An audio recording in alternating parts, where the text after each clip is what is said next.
انہیں صرف رمضان المبارک کے ایک مہینے میں تقوی حاصل ہو سکتا ہے، پرہیزگاری مل سکتی ہے۔ یہ شہر طاعات ہے، شہر عبادات ہے، شہر کا مطلب مہینہ ہے عربی میں۔ اور دیکھیں کتنی سہولیات تمہارے لیے رکھی گئی ہیں کہ شیطان کے وسوسوں سے محفوظ رکھا گیا، کہ تمہیں مہینہ بھر شیطان اور اس کی ذریت سے، اس کے حملوں سے بچا کر رب تبارک و تعالیٰ نے اس مہینے میں رکھا ہے۔ تو اب میرے عزیزو، تھوڑی سی محنت کی ضرورت ہوتی ہے تاکہ ہمارا دل پاک ہو جائے۔ تھوڑی سی اور محنت اس میں کر لی جائے تو انسان کا باطن پاک ہو جائے۔ تقوی کیا چیز ہے اور اس کا حاصل کرنا کیوں ضروری ہے، میں آپ کو بتاؤں۔ تقوی کا مطلب سب سے اہم چیز یہ ہے، اللہ کا خوف۔ یہ بنیادی چیز ہے، یہ بنیادی چیز ہے، اور یہ اگر بنیاد ہے تو ہر عمل میں آپ کے تقوی حاصل ہو جائے گا۔ نماز کیوں پڑھتے ہو؟ نماز ایک ڈیوٹی سمجھ کر کے پڑھتا ہے تو کوئی مسئلہ ہی نہیں اس کا، یعنی وہ ڈیوٹی ادا کر رہا ہے۔ لیکن نماز میں اگر خوف خدا ہے، اللہ کے ڈر سے پڑھتا ہے، یہی تقوی ہے۔ روزہ کیوں رکھ رہا ہے؟ سب محلے میں رکھ رہے تھے، ہم نے بھی رکھ لیا۔ روزہ اس لیے رکھ رہا ہوں کہ لوگ برا نہ سمجھیں، یا اسلام کا ایک حصہ ہے۔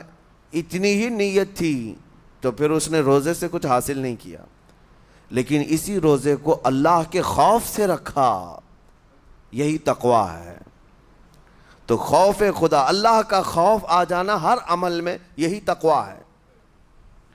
اور اگر یہ چیز نہیں ہے تو انسان بہت بڑے بڑے گناہ بھی کر جاتا ہے، اسے ڈر نہیں لگتا۔ روزہ چھوڑ دیا، اسے کوئی خوف ہی نہیں ہے، بلکہ دھڑلے سے لوگوں کے سامنے کہتا بھی پھر رہا ہو کہ مجھے یہ سب چیزوں میں وشواس نہیں، یقین نہیں ہے۔ یہ باتیں اس زبان سے آتی ہیں جس کے ہاں اللہ کا خوف ہے ہی نہیں، اللہ کا ڈر نہیں۔ اسی لیے قرآن میں اللہ نے فرمایا لعلکم تتقون، تم پر روزے اللہ نے فرض کیے ہیں تاکہ تمہیں تقوی مل جائے، اللہ کا خوف۔ اور یہ کتنی اہم چیز ہے میں آپ کو بتاؤں، خوف خدا۔ خوف خدا کا مطلب کہ اللہ کا ڈر، اللہ کا خوف، یہ تمہاری پوری باڈی کو صحیح کرتا ہے، اندر سے بھی باہر سے بھی۔ خوف خدا، تم ہر قدم پر اگر یہ سوچتے ہو کہ میرا رب مجھے دیکھ رہا ہے۔ جیسے کہ آپ کو پتہ ہے حدیث پاک میں حضور صلی اللہ تعالیٰ علیہ وسلم سے پوچھا بھی گیا، احسان کیا ہے، یعنی نیکی کس کو کہتے ہیں؟ حضور نے فرمایا تم نماز ایسی پڑھو یا عبادت ایسے کرو جیسے تم اللہ کو دیکھ رہے ہو۔ اور اگر یہ نہیں ہو سکتا تم سے تو اتنا احساس تو رہے کہ اللہ تمہیں دیکھ رہا ہے۔ تو ہر عمل میں تمہارے یہ سوچ آئے کہ مجھے میرا رب دیکھ رہا ہے، تمہارے قدم سنبھل جائیں گے۔ آج آپ مسجد میں بیٹھے ہیں، ادب سے بیٹھے ہیں، حالانکہ ایک آدھے گھنٹے کے بعد جسم کو پھیلنے کی حاجت ہونے لگتی ہے، تھوڑا پیر پھیلا لوں، پیٹھ کو ٹیک دے دوں، نہیں کرتے آپ، اس لیے کہ آپ کو احساس ہے کہ امام صاحب دیکھ رہے ہیں، مفتی صاحب دیکھ رہے ہیں، یا پھر مجمع میں لوگ دیکھ رہے ہیں۔ تو یہاں پر ہمارے دیکھنے کے احساس سے آپ کے پیر نہیں پھیلتے ہیں، آپ پھیل کے نہیں بیٹھتے۔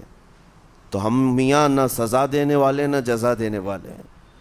یہی احساس اگر اللہ کے دیکھنے کا ہو جائے کہ میرا رب مجھے دیکھ رہا ہے، تو پھر آپ کو کسی نگرانی کی ضرورت نہیں، کہیں کسی سی سی ٹی وی کی ضرورت نہیں۔ اللہ کا خوف اگر بندے کے دل میں آ جائے، وہ ہر لمحے، ہر گھڑی، ہر علاقے میں محفوظ رہتا ہے، اپنے آپ کو محفوظ رکھتا ہے۔ میرے عزیزو، 4 سال کی عمر ہے امام اہل سنت فاضل بریلوی رحمۃ اللہ علیہ، امام محمد رضا خان رحمۃ اللہ علیہ، 4 سال کی عمر میں روزہ رکھ لیا۔ گرمیوں کی شدت تھی، گھرانہ علمی گھرانہ ہے، باپ بھی بڑے عالم دین، دادا بھی بڑے عالم دین ہیں۔ 4 سال کی عمر میں روزہ تو رکھ لیا، اور جب تھوڑی دوپہر ڈھل گئی، اچھوں کی حالت دھوپ کے دنوں میں خراب ہونے لگتی ہے، تو شام ہونے کو قریب تھی کہ ایک کمرے کے اندر دادا محترم نے پوتے کو بند کر دیا اور کچھ پھل فروٹ ساری چیزیں اندر رکھ کر کے دروازہ باہر سے بند کر لیا. کہا بیٹا کھا لینا, میں کسی کو بتاؤں گا نہیں, کسی کو نہیں بولوں گا. 4 سال کی عمر ہے, تمہارا روزہ بھی رہے گا, کھا کر کے تھوڑا پیٹ ہلکا کر لینا. تو یہ دروازہ بند کر کے دادا محترم چلے گئے. کافی دیر کے بعد دروازہ کھلا تو وہ پھل فروٹ ویسے کے ویسے ہیں, بچہ ویسے ہی بیٹھا ہوا ہے. امام احمد رضا رحمۃ اللہ تعالیٰ علیہ, 4 سال کی عمر کی بات کر رہا ہوں. دادا نے آ کر پوچھا بیٹا کھائے نہیں, دروازہ بند کر لیا تھا. تو 4 سال کی عمر میں مولانا امام احمد رضا کہنے لگے کھا تو لیتا لیکن ہر گھڑی میرا مولا تو دیکھ رہا ہے, جس کے لیے روزہ رکھا وہ تو دیکھ رہا ہے. یہ ہے تقویٰ, یہ ہے خوف خدا, کہ اگر یہ کسی کے دل میں بیٹھ جائے, اسے لوگوں کو دکھانے کی یا لوگوں کے اسے دیکھنے کی کوئی ضرورت ہی نہیں. میرے عزیزو, تقویٰ حاصل کرنے کا یہ اتنا بہترین راستہ ہے, اتنا بہترین راستہ ہے. آپ روزہ ہیں, کس کو پتہ ہے؟ میں روزہ ہوں, کس کو پتہ ہے؟ یہ راز ہے میرے اور اللہ کے درمیان. آپ روزہ ہیں, یہ راز ہے آپ کے اور اللہ کے درمیان. بہت سارے موقع آپ کے پاس ہیں دن بھر میں, فجر سے لے کر عصر تک. کئی مرتبہ وضو میں جانا پڑتا ہے, باضابطہ آپ کلی کر رہے ہیں, آدھا نگل جاتے, کس کو خبر ہے؟ یا کہیں چھپ کر کے کوئی ہلکی سی چیز چبا لیتے, کس کو خبر ہے؟ اس لیے کہ یہ اندرونی معاملہ ہے, راز ہے. آپ کھا رہے ہیں پی رہے ہیں یا نہیں کھا رہے ہیں نہیں پی رہے ہیں, یہ کوئی دوسرا نہیں کہہ سکتا. آپ کے اور آپ کے اللہ کے درمیان یہ راز ہے. اور آپ بچے ہوئے ہیں, حلق سوکھا ہے شام کے وقت اور پیٹ بھی پیٹ سے لگنے آ جاتی ہے. کام کرنے والے جانتے ہیں کہ شام ہوتے ہی روزے کا اثر کس قدر ظاہر ہوتا ہے. کام کرنے والوں کو زیادہ اثر پڑتا ہے, اے سی میں سونے والوں کو روزہ کہاں پتہ چلتا ہے. لیکن اس وقت بھی وہ نہ پانی کا ایک قطرہ حلق میں ڈالنا چاہتا ہے, نہ کوئی چیز چھپ کر کے چبانا چاہتا ہے. مجھے بتاؤ میرے عزیزو, کیوں اپنے آپ پر یہ تکلیف اور اپنے آپ پر یہ زیادتی کر رہے ہو؟ آپ کو اندازہ ہوتا ہے یہ میں زیادتی نہیں کر رہا, نہ ہی اپنے آپ کو تکلیف میں ڈال رہا ہوں, یہ میرے رب کی رضا ہے, میں اسی پر قائم ہوں. اسی لیے فرمایا گیا کہ جب افطاری کا دسترخوان بچھتا ہے اور پہلے ہی آ کر کے لوگ بیٹھتے ہیں, اور یہ سنت بھی ہے, ایسے نہیں کہ بھاگتے بھاگتے آپ آئے, وقت ہوا کھجور لیے اور کھا گئے. افطاری کے وقت سے تھوڑی دیر پہلے بیٹھ جاؤ. تمہارے دسترخوان پر نعمتیں رکھی ہوئی ہیں, پھل بھی ہیں, میوہ جات بھی ہیں, کچھ کھانے پینے کی چیزیں بھی ہیں, ٹھنڈا شربت بھی ہے, دیکھتے ہوئے بیٹھے ہیں آپ, لیکن ہاتھ نہیں لگاتے ہیں. انتظار ہے وقت کا کہ ادھر سورج کے غروب ہونا ہے اور میری افطار ہونی ہے. اعلان سنتے ہیں, اذان سنتے ہیں, اس کے بعد آپ اٹھاتے ہیں, لیکن اتنی دیر تک آپ خاموش بیٹھے ہیں دسترخوان کے پاس, سارے لوگ دیکھتے رہتے. یہ وہ منظر ہے جس کو فرمایا گیا رب ذوالجلال بھی اپنے بندوں کو دیکھ رہا ہے, رب تبارک و تعالیٰ بھی دیکھ رہا ہے اپنے بندوں کو.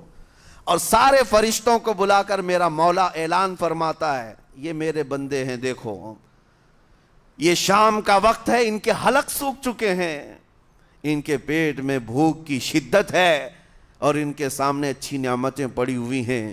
اے فرشتوں دیکھو میرے ان بندوں میں سے کوئی بھی ان نعمتوں کو ہاتھ نہیں لگاتا, یہ صرف اور صرف میرے لیے بھوکے اور پیاسے ہیں. اور فرشتوں سے اللہ فرماتا ہے تم گواہ ہو جاؤ, ان کی حلق تر ہونے سے پہلے ان کے لیے میں نے جنت لکھ دیا. اسی لیے حدیث پاک میں ہے جب افطار کرتے میرے آقا صلی اللہ علیہ وسلم یوں ارشاد فرماتے ذهب الظمأ وابتلت العروق وثبت الاجر انشاءاللہ. پیاس بجھ گئی, رگیں ٹھنڈی ہو گئی اور اجر اللہ کے ہاں پکا ہو گیا. یہ حضور پاک ہر افطار میں عرض کرتے تھے. میں آپ کو یہ عرض کر رہا ہوں کہ یہ چھپی ہوئی چیز, اسی کا نام تقویٰ ہے. آپ صرف اور صرف بچے ہیں اللہ کے خوف سے. اب سنو حدیث پاک, قیامت کے دن حساب و کتاب ہوگا اور جنت میں جانے کا پروانہ کچھ لوگوں کو مل جائے گا اور سب جنت کی طرف جا رہے ہوں گے۔ اس میں بہت سارے لوگ ہیں جو پل صراط پر چل کر کے جنت پہنچیں گے۔ اب جب کافی لوگ جنت کے دروازے پر پہنچیں گے، ایک جماعت ایسی ہوگی جو پورے راستے میں کہیں نظر نہیں آئی، جنت جانے کے راستے میں کہیں نظر نہیں آئی، لیکن جنت کے دروازے پر وہ پہلے سے موجود تھے، چلے تھے نہیں چلے تھے کسی نے دیکھا ہی نہیں۔ دوسرے جنتی ان سے پوچھتے ہیں اس جماعت سے کہ تم یہاں کیسے پہنچے اور یہ انعام کس بات کا ہے تمہارے لیے؟ تو وہ جنتی کہتے ہیں ہمیں روزے داروں کی جماعت میں رکھا گیا، ہمارے روزے اللہ کو پسند آئے، اور آج رب تبارک و تعالیٰ کا حکم ہوا کہ ساری دنیا سے چھپ کر تم میرے لیے روزہ رکھتے تھے، دنیا کو پتہ نہیں تھا تم بھوکے ہو پیاسے ہو، اور اے بندو آج سارے لوگوں کی نظروں سے چھپا کر میں تمہیں جنت پہنچاؤں گا۔ وہ ایک جماعت ایسی ہے جو راستے بھر چلتی ہوئی نظر تو نہیں آئی لیکن جنت میں پہنچ گئی، وہ روزے داروں کی ہے۔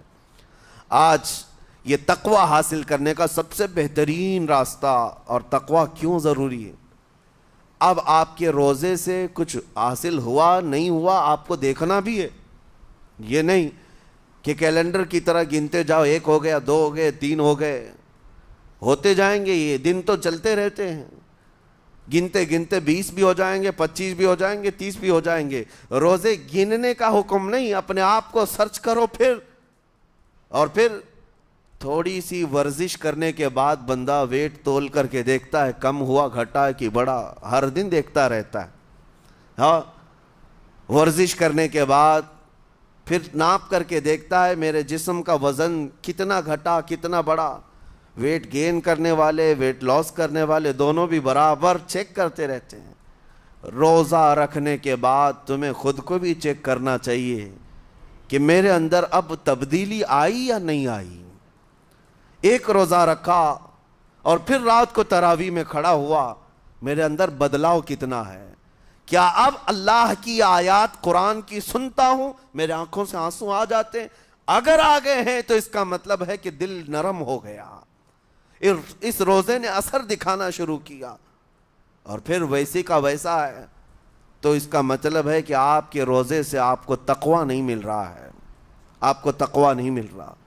خوف خدا جب آتا ہے تو انسان کا دل موم ہو جاتا، نرم ہو جاتا ہے، اور اللہ کے عذابات سے، جہنم کے خوف سے، قبر کی سختیوں سے وہ رو پڑتا ہے، اس کی آنکھیں بہنے لگ جاتی ہیں، اور جب دل سخت ہوتا ہے پتھر کی طرح تو اسے نہ اللہ کی آیتیں رلاتی ہیں نہ آخرت کا تصور اسے ہلاتا ہے۔ اسی لیے قیامت کے دن کے بارے میں آپ کو بتاؤں، نبی پاک صلی اللہ تعالیٰ علیہ وسلم کی امت کی طرف جہنم کی آگ شعلے لپکاتے ہوئے بڑھتی آ رہی ہوگی بہت تیزی سے، قریب ہے کہ وہ جہنم کی آگ سب کو اپنے لپیٹ میں لے لیں۔ وہاں کھڑے ہوئے بہت سارے لوگ اپنے اپنے اعمال کا صدقہ پیش کرنے لگے، حاجی اپنے حج پیش کر رہے ہیں، نمازی اپنے نماز، روزے دار اپنے روزے، کہ جہنم ہماری یہ نیکیوں کا صدقہ رک جا۔ جہنم کی آگ بڑھتی چلی آئی، بڑھ رہی تھی۔ جبرائیل امین علیہ الصلاۃ والتسلیم حاضر ہوتے ہیں بارگاہ مصطفیٰ صلی اللہ علیہ وسلم میں، ایک پانی کا پیالہ انہوں نے پیش کیا اور کہا یا رسول اللہ صلی اللہ علیہ وسلم یہ پانی آپ اس آگ پر چھڑک دیں۔ نبی پاک صلی اللہ تعالیٰ علیہ وسلم نے وہ پانی اس آگ کی طرف پھینکا تو آگ دور چلی گئی، جو جہنم کی آگ اچانک بجھ گئی، کافی دور چلی گئی جو امت کی طرف لپک رہی تھی۔ رسول رحمت صلی اللہ تعالیٰ علیہ وسلم نے پوچھا جبرائیل سے یہ اتنا اثردار پانی ہے کون سا؟ یہ جبرائیل امین عرض کرتے ہیں یا رسول اللہ یہ آپ کے ان امتیوں کے آنسوؤں کا پانی ہے جو رات کھڑے ہو کر اپنے رب کے خوف سے رویا کرتے تھے، وہ اللہ کے خوف سے تھر تھراتے تھے، ڈر کر کے ان کے آنکھوں سے جو آنسو آتے۔ جبرائیل امین کہتے ہیں میں نے وہ آنسو جمع کر رکھے تھے اور وہ آج میں نے آپ کے سامنے پیش کیا۔ ایک آنسو کا قطرہ جہنم کی آگ بجھانے کے لیے کافی ہے۔ موتی سمجھ کے شان کریمی نے چن لیے قطرے جو گرے تھے عرق انفعال کے۔ عزیزان گرام وقار، یہی وہ تقوی ہے، یہی وہ خوف خدا ہے جس کے متعلق اللہ قرآن میں فرماتا ہے لعلکم تتقون، تاکہ تمہیں تقوی مل جائے، اسی لیے روزے رکھے گئے ہیں، روزے فرض کیے گئے ہیں۔ تمہارا دل اگر سخت کا سخت ہی رہ گیا تو روزے اثر نہیں کر رہے ہیں، روزے اثر نہیں کر رہے۔ اور ظاہر سی بات ہے کاموں میں برکت نیت سے ہوتی ہے، کسی بھی عمل میں برکت اچھی نیت سے ہوتی ہے۔ اگر کوئی روزہ اس لیے رکھ رہا ہے، جیسے بہت سارے فائدے گنائے جاتے ہیں نا، روزہ رکھنے سے کینسر نہیں ہوتا، روزہ رکھنے سے جسم کے فاسد مادے ختم ہو جاتے ہیں، نکل جاتے ہیں، ڈاکٹرز بھی مشورہ دیتے ہیں مہینے میں ایک مرتبہ، ہفتے میں ایک مرتبہ باڈی کو فری چھوڑنا چاہیے۔ تو یہ تو جسمانی فائدے تو رکھے گئے ہیں، لیکن اگر تم روزہ اس نیت سے رکھ رہے ہو کہ میری باڈی صحیح ہوتی رہے، تو گویا کہ تم تو اپنی دنیاوی غرض سے روزہ رکھ رہے تھے۔ یہ فائدے تو ملنا ہی ملنا ہے، یہ فائدے یوں بھی ملیں گے اللہ تعالیٰ کی طرف سے آپ کو، لیکن نیت وہ نہیں۔ روزہ رکھنے کی نیت یہ ہو کہ میرا رب مجھ سے راضی ہو جائے اور مجھے رب تبارک و تعالیٰ کا خوف اور تقوی حاصل ہو جائے۔ نیت میں برکت ہے، اور جن کاموں کو آپ اچھی نیت سے کریں گے اسی طرح ان کاموں میں اثر بھی پیدا ہوگا۔ روزہ رکھنے سے پہلے آج نیت یہی کریں کہ مولا تعالیٰ یہ روزہ میرے تمام برے اعمال کے لیے کفارہ ہو جائے، یہ ڈھال بن جائے۔ جانتے ہیں آپ اپنے نفس امارہ کو روکنے کا سب سے بہترین آلہ بھوک ہے، بھوک۔ جتنا آدمی بھوک کے ذریعے سے اپنے نفس کو مار سکتا ہے دوسری کوئی چیز نہیں۔ آپ دیکھیں اس رمضان المبارک میں بہت ساری حلال چیزیں آپ کو حرام کر دی گئی ہیں، یعنی سحری سے لے کر افطاری تک۔ میں یہ نہیں کہہ رہا کہ شراب پینا حرام ہے، نشہ کرنا حرام ہے، وہ تو پوری زندگی بھر حرام ہے، لیکن آپ کو چاول روٹی تو حلال ہے نا، سبزے سیب پھل فروٹ تو حلال ہے، لیکن یہ حلال چیزیں بھی اللہ نے آپ پر حرام رکھی ہیں، روزے کے عالم میں نہیں کھا سکتے۔ سحری سے لے کر افطار تک یہ حلال لقمے، پانی تو حلال ہے، پاک ہے، لیکن آپ کے لیے روزے کے عالم میں حرام ہے۔ اسی طرح شادی شدہ مرد اپنی عورت کے ساتھ زندگی بھر کبھی بھی جمع کر سکتا ہے، رات میں سو سکتا ہے، لیکن حالت روزہ میں وہ حلال کام بھی حرام ہے، حلال کام بھی حرام ہے۔ اپنی عورت سے جمع کرنا حالت روزہ میں کیوں روکا گیا؟ کھانا پینا بھی حلال تھا، عورتوں کے ساتھ شباشی بھی حلال تھی، لیکن روزے کے عالم میں ان حلال چیزوں کو روکا گیا۔ تو آپ سوچ سکتے ہیں اس چیز کو، سوچ سکتے؟ وجہ یہ ہے کہ حلال چیزوں سے آپ کو روک کر بڑے حرام چیزوں سے بچانا مقصود ہے۔ آج اگر اپنے آپ میں اتنا کنٹرول کر لے جاؤ کہ چند حلال چیزوں سے دن بھر بچ سکتے ہو، انشاءاللہ رمضان کے بعد بڑی حرام چیزوں سے بھی اللہ آپ کو محفوظ رکھے گا۔ میرے عزیزو، برا ہے ان لوگوں کا جن کو میرے آقا صلی اللہ تعالیٰ علیہ وسلم نے دعائے ہلاکت فرمائی ہے۔ اس سے بدنصیب کوئی ہو سکتا ہے جن کے لیے رسول رحمت صلی اللہ تعالیٰ علیہ وسلم کی دعائے ہلاکت ہوئی ہو؟ حضور صلی اللہ تعالیٰ علیہ وسلم ایک دن مسجد نبوی شریف میں تشریف لے جا رہے تھے، منبر پر آپ نے قدم رکھا، آمین کہا، پھر دوسرے زینے پر قدم رکھا، آمین کہا، تیسرے زینے پر قدم رکھا، آمین کہا۔ خطبہ مکمل کیا، صحابہ نے پوچھا یا رسول اللہ صلی اللہ علیہ وسلم ہر زینے پر آپ قدم رکھتے ہوئے آمین کس لیے کہہ رہے تھے؟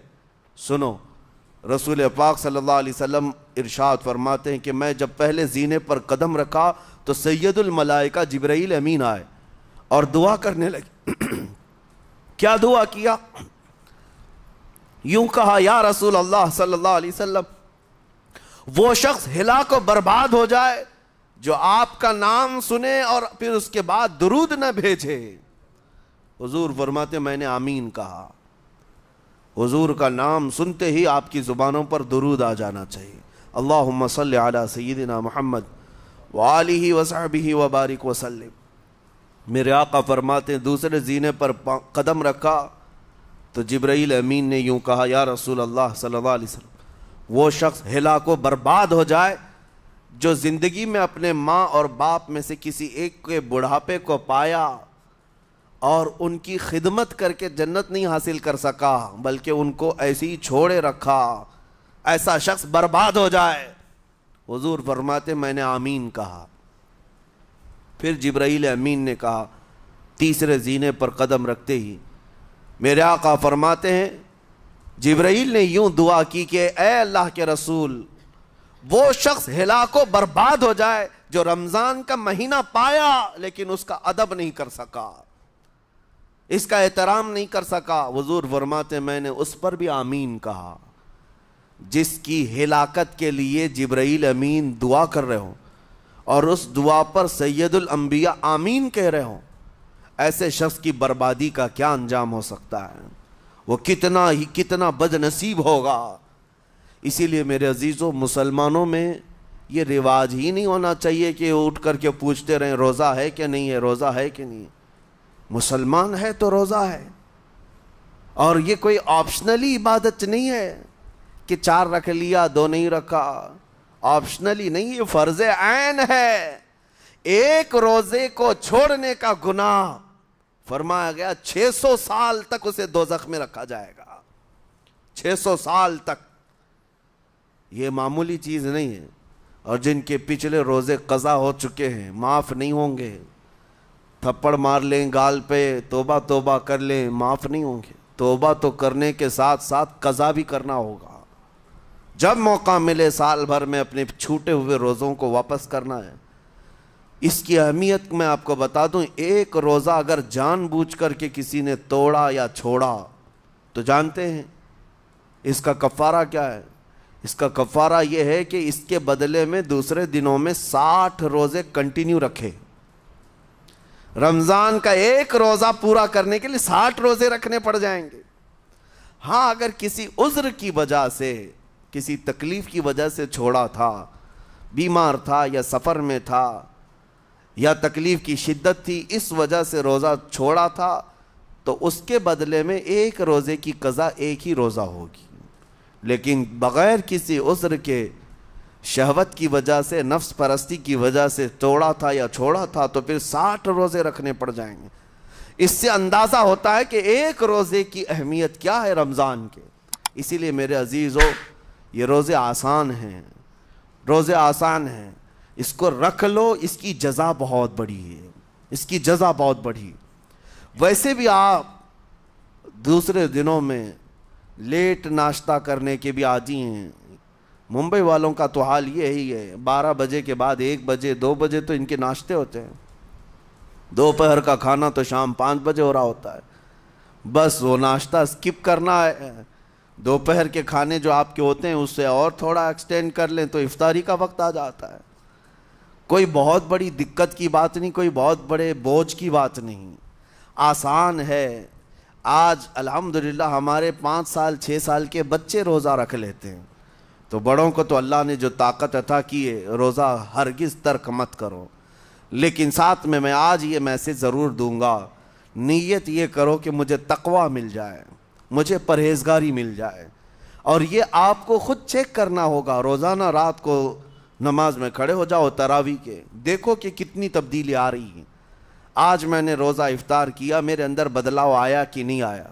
اور اگر نہیں آ رہا ہے، کوئی تبدیلی نہیں آ رہی ہے، تو اس کا مطلب ہے آپ تقوی نہیں حاصل کر رہے، آپ تو روز مرہ کی روٹین پر چل رہے ہو۔ روٹین پر چلنے کا مطلب یہ روزہ نہیں ہے۔ روزہ تقوی دے کر جاتا ہے بندے کو، روزہ خوف خدا دے کر جاتا ہے بندے کو۔ اسی لیے میرے عزیزو آج دیکھیں آپ بہت ساری برائیوں سے رمضان میں بچ جاتے ہیں، تھوڑی اور محنت کی ضرورت ہے۔ ہم نے دیکھا ہے بہت سارے گھروں میں، باقی عیاش گھروں کی مجھے کوئی وہ نہیں ہے، ان سے کوئی لینا دینا نہیں، لیکن نارمل مسلمانوں کے گھروں میں بھی ہوتا یہ ہے، عورتیں بچوں کو تلقین کرنا شروع کر دیتی ہیں، گانے بند کرو، ٹی وی بند رکھو، بہت ساری چیزیں بند رکھو کہ رمضان آیا ہوا ہے۔ اور رمضان میں اگر ٹی وی لگا بھی لیا تو کچھ اسلامک چیزیں دیکھنے لگ گئے،